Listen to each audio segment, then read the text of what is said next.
les aspects plus précis de ciblage pour la phase de mise à l'échelle, et notamment le caractère universel de certaines actions que le gouvernement fait déjà. Nous l'avons dit dans le cadre de l'agenda social du gouvernement, beaucoup est fait. Il y a beaucoup de subventions déjà sur les hydrocarbures, sur la farine pour la baguette de pain. Et donc, ce sont des mécanismes de redistribution faits par derrière qu'on peut classer dans la catégorie des transferts sociaux. Mais la différence avec les filets sociaux, c'est que c'est des types de transferts qui ne ciblent pas de manière particulière les populations qui en ont le plus besoin. Parce que quand on subventionne le butane, la bouteille de gaz, et qu'on a tous l'avantage, vous et moi, les ministres, le président de la République, tout le monde en définitive bénéficie de la subvention sur la bouteille de gaz, puisque nous l'achetons à un prix subventionné. Donc l'idée, c'est de faire en sorte que nous ayons des approches de plus en plus ciblées, de plus en plus affinées, pour que les bénéfices qu'on peut réaliser, en évitant de trop dépenser, on va dire à la louche, en couvrant tout le monde, qu'on fasse des économies d'argent pour aller rechercher ceux qui sont le plus dans le besoin. Donc c'est pourquoi on a pensé qu'il était bon de revenir sur ces aspects de ciblage pour justifier pourquoi on doit dimensionner, pourquoi dans le champ très large de la pauvreté, on est obligé de trouver une mécanique pour justement aller vers les populations qui en ont le plus besoin. On a aussi passé le message, et il a répété, sur le besoin de sensibiliser nos parents pour qu'ils puissent, au moment des enquêtes, ouvrir la porte pour qu'on ait les informations utiles pour les aider. Il y en a qui ont refusé de se faire enquêter. Bon, ceci dit, il y en a qui étaient aussi dubitatifs, qui n'y croyaient pas, donc qui ne se sont pas prêtés à l'enquête. Donc, lorsque vous n'avez pas été interrogé au moment du PMT, après, on ne peut pas vous prendre en compte parce que le PMT a déjà fait une classification des plus pauvres aux moins pauvres dans la collectivité. Donc, c'est important de sensibiliser pour que les gens soient réceptifs au PMT et surtout qu'ils fassent également de bonnes déclarations pour nous permettre de cibler ceux qui sont les plus pauvres parmi les pauvres, puisque de toute façon, on est sur le terrain et on pourra le constater et on va croiser tout cela aussi avec les validations communautaires que nous allons opérer. Donc, incitation à la participation au PMT, ça aussi c'est une dimension importante. Maintenant, pour ce qui concerne la mise à l'échelle, aujourd'hui nous sommes sur le périmètre de toutes les sous-préfectures d'une région donnée. Donc, ça va engendrer un surcoût au niveau des charges administratives de suivi, les contraintes logistiques. Or, l'idée dans les programmes de transferts sociaux, c'est de faire en sorte que les coûts de suivi ne prennent pas le dessus sur les coûts du transfert à proprement parler. Donc, c'est pourquoi on ne peut pas aller partout et tout de suite. On est obligé d'aller progressivement en utilisant des arguments. Donc, comme nous allons arriver à l'étape de ciblage, de sélection, et qu'il y aura des villages sélectionnés, des villages qui ne le seront pas, et bien entendu, c'est de pouvoir expliquer aux gens pourquoi est-ce qu'on est obligé de faire du ciblage. Pourquoi on est obligé de s'entourer d'une méthode qui permet, en fonction des moyens, d'aller dans une zone et pas vers une autre.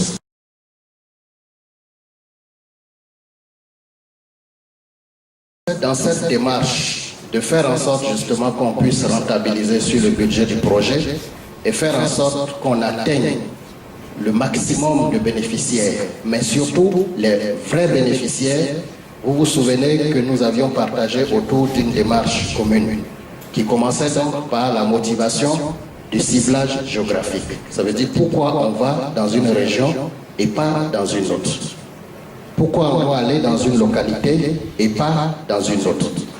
Ça a été plus facile de faire le choix au niveau des régions, dans la mesure où en Côte d'Ivoire, on a eu l'opportunité d'avoir le recensement général de la population de 2014, mais surtout l'enquête niveau de vie des ménages de 2015.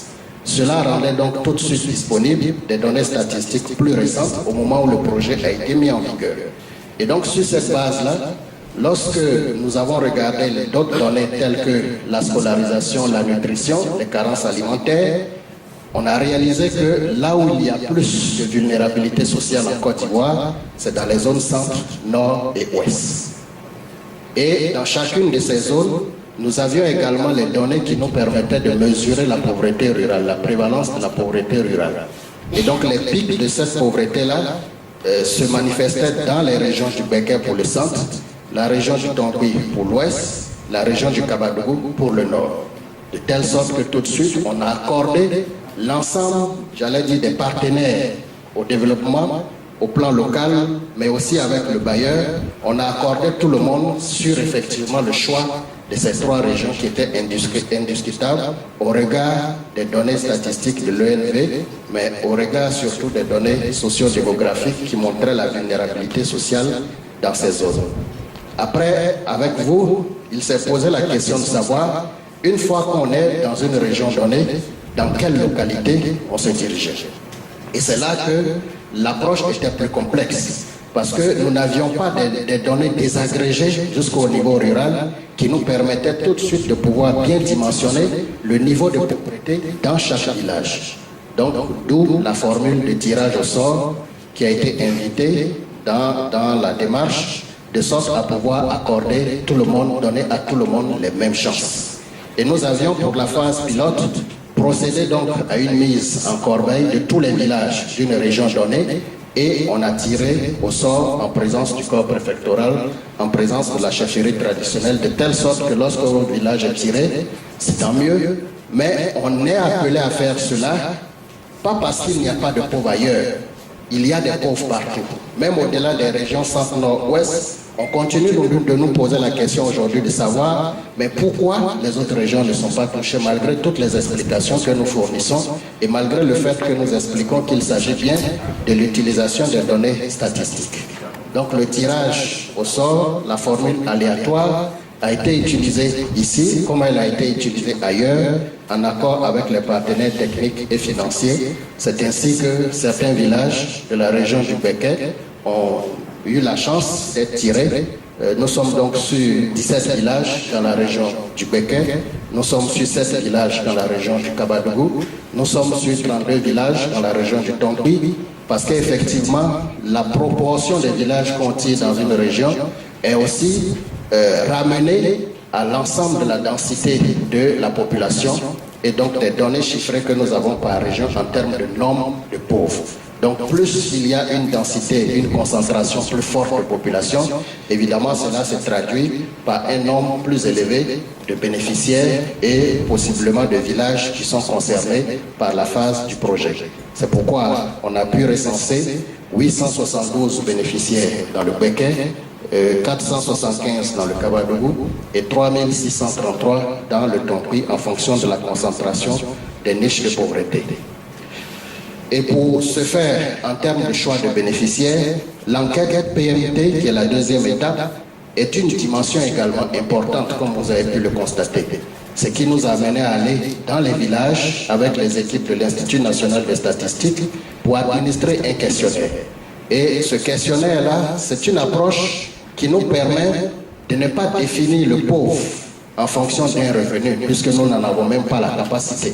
Nous n'avons pas les éléments objectifs qui peuvent dire « moi je gagne tel montant par mois », surtout lorsque nous sommes dans le milieu rural. Et donc l'administration d'un questionnaire qui permet de mesurer la pauvreté sous l'angle de la privation, de l'accès à un certain nombre de services, nous a permis d'avoir notre listing préliminaire de bénéficiaires après l'enquête du PMT. Cette enquête qui rend disponible une liste, il faut bien pouvoir passer à une autre étape avec la validation communautaire. Pourquoi la validation communautaire? Parce que comme toute approche statistique, il peut y avoir des marges d'erreur, d'inclusion ou d'exclusion. Et l'approche du proximity test, le test de revenu par approximation en abrégé PMT, a une marge d'erreur d'à peu près 4%. Donc pour corriger ces 4%, vous vous rappelez qu'on a fait des sessions de validation communautaire où chaque sous-préfet de ressort avec les villages de sa circonscription se sont assis pour examiner ensemble, chefs de village et responsables de jeunes, de femmes, notabilité. Et donc on a pu, avec la validation communautaire, arriver à la liste des bénéficiaires avant de procéder donc à la dernière étape qui est celle de l'enregistrement. Donc voilà, c'est tout. On va se prêter à l'exercice des échanges, des questions pour qu'on puisse tous s'enrichir sur cette dimension-là. Nous invitons les personnalités ici présentes, les chefs traditionnels et tous ceux qui souhaitent intervenir à bien vouloir le faire maintenant pour qu'on puisse terminer la séquence des présentations d'échanges.